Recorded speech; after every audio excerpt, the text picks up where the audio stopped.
ओम शांति। आज 4 जनवरी 2023 की बाबा की साकार रूप में चले गए मधुर महावाक्य हैं। प्यारे बाबा बोले, मीठे बच्चे, तुम मोती चुगने वाले हंस हो। तुम्हारी है हंस मंडली। तुम लकी सितारे हो, क्योंकि स्वयं ज्ञान सूर्य बाप तुम्हें सम्मुख पढ़ा रहे हैं। प्रश्न: बाप ने सभी बच्चों को कौन सी रोशनी दी है जिससे पुरुषार्थ तीव्र हो गया? उत्तर: बाप ने रोशनी दी, बच्चे, अब इस ड्रामा की अंत है। तुम्हें नई दुनिया में चलना है। ऐसे नहीं जो मिलना होगा वो मिलेगा। पुरुषार्थ है फर्स्ट। पवित्र बनकर औरों को पवित्र बनाना, यह बहुत बड़ी सेवा है। यह रोशनी आते ही तुम बच्चों का पुरुषार्थ तीव्र हो गया।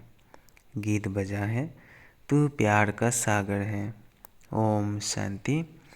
बच्चे जानते हैं कि प्यार का सागर, शांति का सागर, आनंद का सागर, बेहद का बाप सम्मुख बैठ हमको शिक्षा दे रहे हैं।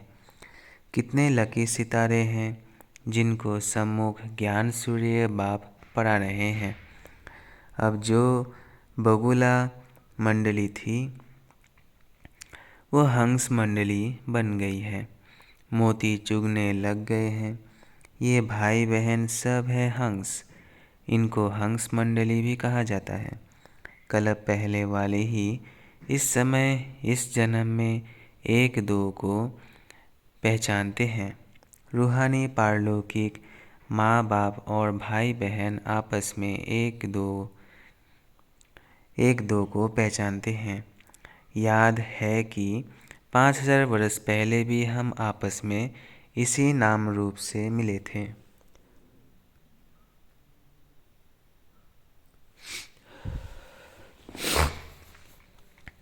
यह तुम अभी कह सकते हो, फिर कभी भी कोई जन्म में ऐसे कह नहीं सकेंगे। जो भी ब्रह्मा कुमार कुमारियाँ बनते हैं वही एक दो को पहचानेंगे। बाबा, आप भी वही हो, हम आपके बच्चे भी वही हैं। हम भाई बहन फिर से अपने बाप से वर्षा लेते हैं। अभी बाप और बच्चे सम्मुख बैठे हैं, फिर यह नाम रूप आदि सब बदल जाएगा।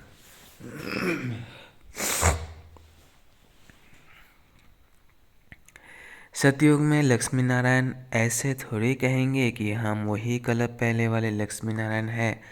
वह प्रजा थोड़ी कहेंगे कि यह वही कल्प पहले वाली लक्ष्मी नारायण है। नहीं, यह सिर्फ इस समय तुम बच्चे ही जानते हो। इस समय तुम बहुत कुछ जान जाते हो।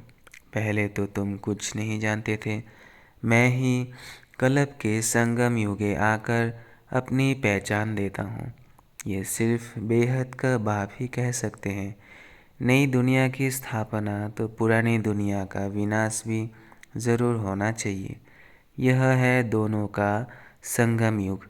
यह बहुत कल्याणकारी युग है। सतयुग को व कलयुग को कल्याणकारी नहीं कहेंगे।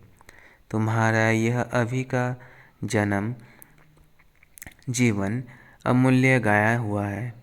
इसी जीवन में कौड़ी से हीरे जैसा बनना है।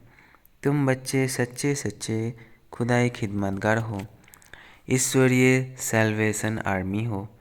ईश्वर आकर माया से तुमको लिबरेट करते हैं। तुम जानते हो कि हमको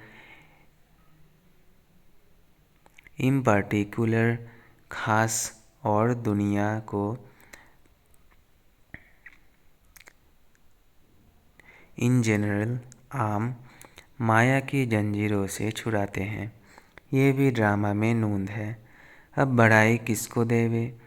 जिसकी एक्टिंग अच्छी होती है उनका ही नाम होता है। तो बड़ाई भी परमपिता परमात्मा को ही दी जाती है। अब धरती पर पाप आत्माओं का बहुत बोझ है। सरसों मिसल कितने ढेर मनुष्य है, बाप आकर बोझ उतारते हैं। वहाँ तो कुछ लाख ही होते हैं, तो क्या 1/4% भी नहीं हुआ। तो इस ड्रामा को भी अच्छी रीति समझना है। परमात्मा को सर्वशक्तिमान कहते हैं, यह भी उनका ड्रामा में पार्ट है। बाप कहते हैं, मैं भी ड्रामा में बांधा हुआ हूँ। यदा यदा ही धर्मस्य लिखा हुआ है। अब वही धर्म की ग्लानि भी भारत में बरोबर है। मेरी भी ग्लानि करते हैं, देवताओं की भी ग्लानि करते हैं, इसलिए बहुत पाप आत्मा बन पड़े हैं। यह भी उन्हों को बनना ही है। सतो रजो तमो में आना ही है। तुम इस ड्रामा को समझ गए हो। बुद्धि में चक्र फिरता रहता है।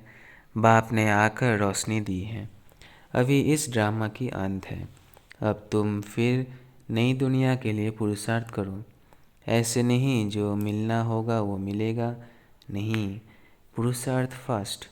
सारी ताकत पवित्रता में है। पवित्रता की बलिहारी है। देवताएं पवित्र है, तब अपवित्र मनुष्य उन्हों के आगे जाकर माथा झुकाते हैं। सन्यासियों को भी माथा टेकते हैं। मरने के बाद उन्हों का यादगार बनाया जाता है, क्योंकि पवित्र बने हैं। कोई कोई जिस्मानी काम भी बहुत करते हैं। हॉस्पिटल खोलते हैं व कॉलेज बनाते हैं, तो उन्हों का भी नाम निकलता है। सबसे बड़ा नाम उनका है जो सबको पवित्र बनाते हैं और जो उनके मददगार बनते हैं। तुम पवित्र बनते हो उस एवर प्योर के साथ योग लगाने से। जितना तुम योग लगाते जाएंगे उतना तुम पवित्र बनते जाएंगे। फिर अंतमति 100 गति बाप के पास चले जाएंगे।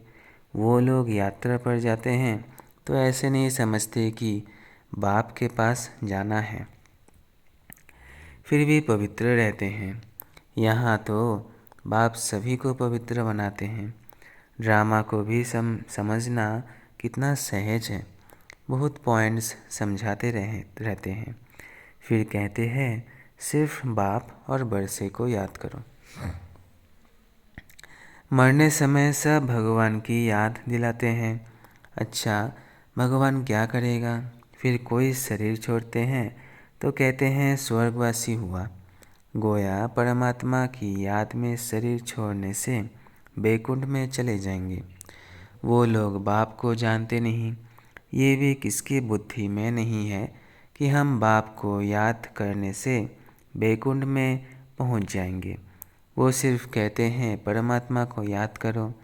अंग्रेजी में गॉड फादर कहते हैं, यहाँ तुम कहते हो परमपिता परमात्मा। वो लोग पहले गॉड फिर फादर कहते, हम पहले परमपिता फिर परमात्मा कहते। वो सबका फादर है। अगर सभी फादर हो तो फिर वो गॉड फादर कह ना सके। थोड़ी सी बात भी नहीं समझ सकते। बाप ने तुमको सहज करके समझाया है। मनुष्य जब दुखी होते हैं तो परमात्मा को याद करते हैं। मनुष्य है देही अभिमानी और याद करती है देही आत्मा।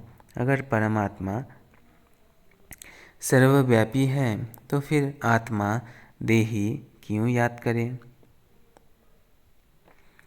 अगर आत्मा निर्लेप है फिर भी देही अथवा आत्मा क्या याद करती है?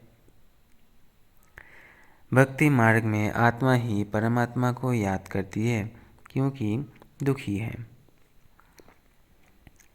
जितना सुख मिला है उतना याद करना पड़ता है। यह है पढ़ाई। एम ऑब्जेक्ट भी क्लियर है। इसमें अंधश्रद्धा की कोई बात नहीं। तुम सभी धर्म वालों को जानते हो। इस समय सभी मौजूद हैं। अब फिर देवी देवता धर्म की हिस्ट्री रिपीट होनी है। ये कोई नई बात नहीं है। कलप कलप हम राज्य लेते हैं। जैसे वो हद का खेल रिपीट होता है, वैसे ये बेहद का खेल है। आधा कलप का हमारा दुश्मन कौन? रावण। हम कोई लड़ाई कर राज्य नहीं लेते हैं, ना कोई हिंसक लड़ाई लड़ते हैं, ना कोई जीत पहनने के लिए लश्कर लेकर लड़ते हैं। यह हार जीत का खेल है, परंतु हार भी सूक्ष्म तो जीत भी सूक्ष्म। माया से हारे हार है, माया से जीते जीत है। मनुष्य ने माया के बदले मन अक्सर डाल दिया है तो उल्टा हो गया है। ये ड्रामा में खेल भी पहले ही बना हुआ है। बाप खुद बैठ परिचय देते हैं। रचयिता को और कोई मनुष्य जानते ही नहीं, तो परिचय कैसे दे सकते हैं? रचयिता है एक बाप, बाकी हम है रचना। तो ज़रूर हमको राज्य भाग्य मिलना चाहिए। मनुष्य तो कह देते परमात्मा सर्वव्यापी है, तो सब रचता हो जाए, तो सब रचता हो गए। रचना को उड़ा दिया है। कितने पत्थर बुद्धि दुखी हो गए हैं। सिर्फ अपनी महिमा करते हैं कि हम वैष्णव हैं। गोया हम आधा देवता हैं। समझते हैं देवताएं वैष्णव थे। वास्तव में वेजिटेरियन का मुख्य अर्थ है अहिंसा परमो धर्म। देवताओं को पक्के वैष्णव कहा जाता है। ऐसे तो अपने को वैष्णव कहलाने वाले बहुत हैं, परंतु लक्ष्मीनारायण के राज्य में वैष्णव संप्रदाय पवित्र भी थे। अब उस वैष्णव संप्रदाय का राज्य कहाँ है?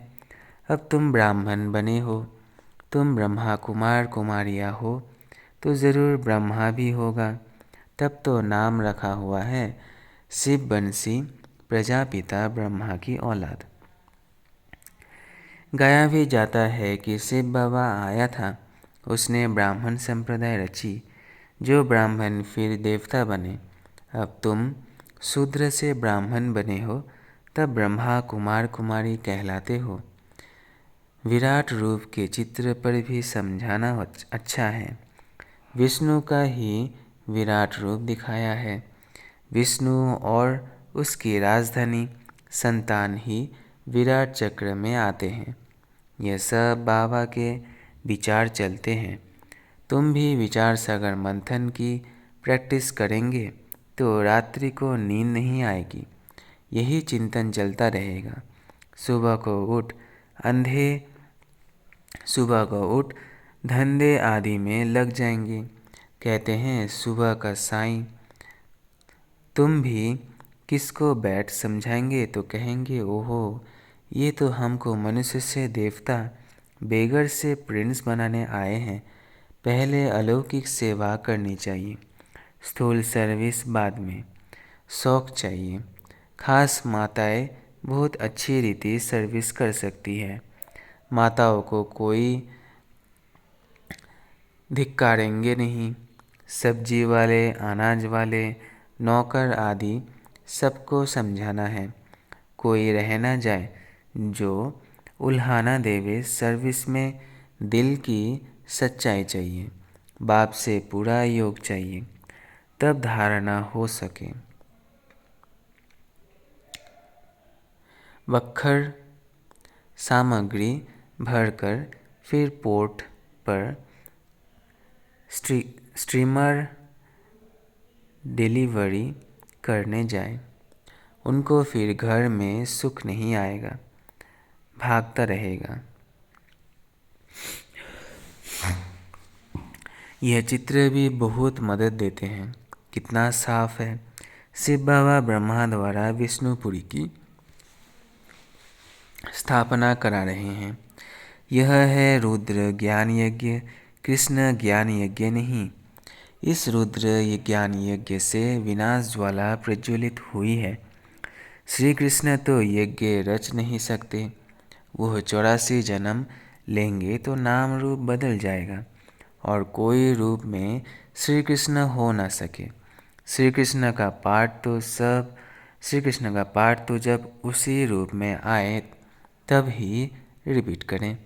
अच्छा, मीठे मीठे सिकिलधे बच्चों प्रति माता पिता बाप दादा का याद प्यार और गुड मॉर्निंग। रूहानी बाप की रूहानी बच्चों को नमस्ते। हम रूहानी बच्चों की रूहानी बाप दादा को याद प्यार गुड मॉर्निंग और नमस्ते नमस्ते नमस्ते। शुक्रिया बाबा शुक्रिया। धारणा के लिए मुख्य सार पहला, सच्चे सच्चे खुदाई खिदमतगार अथवा ईश्वरीय सेल्वेशन आर्मी बन सबको माया से लिबरेट करना है। इस जीवन में कौड़ी से हीरे जैसा बनना और बनाना है। दूसरा है, जैसे बाबा विचार सागर मंथन करते हैं ऐसे ज्ञान का विचार सागर मंथन करना है। कल्याणकारी बन अलौकिक सेवा में तत्पर रहना है। दिल की सच्चाई से सेवा करनी है। वरदान है, छोटी छोटी अवज्ञाओं के बोझ को समाप्त कर सदा समर्थ रहने वाले श्रेष्ठ परित्रवान भव। छोटी छोटी अवज्ञाओं के बोझ को समाप्त कर सदा समर्थ रहने वाले श्रेष्ठ चरित्रवान भव। जैसे अमृत वेले उठने की आज्ञा है तो उठकर बैठ जाते हैं, लेकिन विधि से सिद्धि को प्राप्त नहीं करते। स्वीट साइलेंस के साथ निंद्रा की साइलेंस मिक्स हो जाती है। दूसरा है, बाप की आज्ञा है किसी भी आत्मा को ना दुख दो ना दुख लो। इसमें दुख देते नहीं हैं लेकिन ले लेते हैं। तीसरा, क्रोध नहीं करते लेकिन रोब में आ जाते हैं। ऐसी छोटी छोटी अवज्ञाएं मन को भारी कर देती हैं। अब उन्हें समाप्त कर आज्ञाकारी चरित्र का चित्र बनाओ, तब कहेंगे सदा समर्थ चरित्रवान आत्मा। स्लोगन है, सम्मान मांगने के बजाय सबको सम्मान दो तो सबका सम्मान मिलता रहेगा। सम्मान मांगने के बजाय सबको सम्मान दो तो सबका सम्मान मिलता रहेगा। अच्छा, ओम शांति ओम शांति ओम शांति।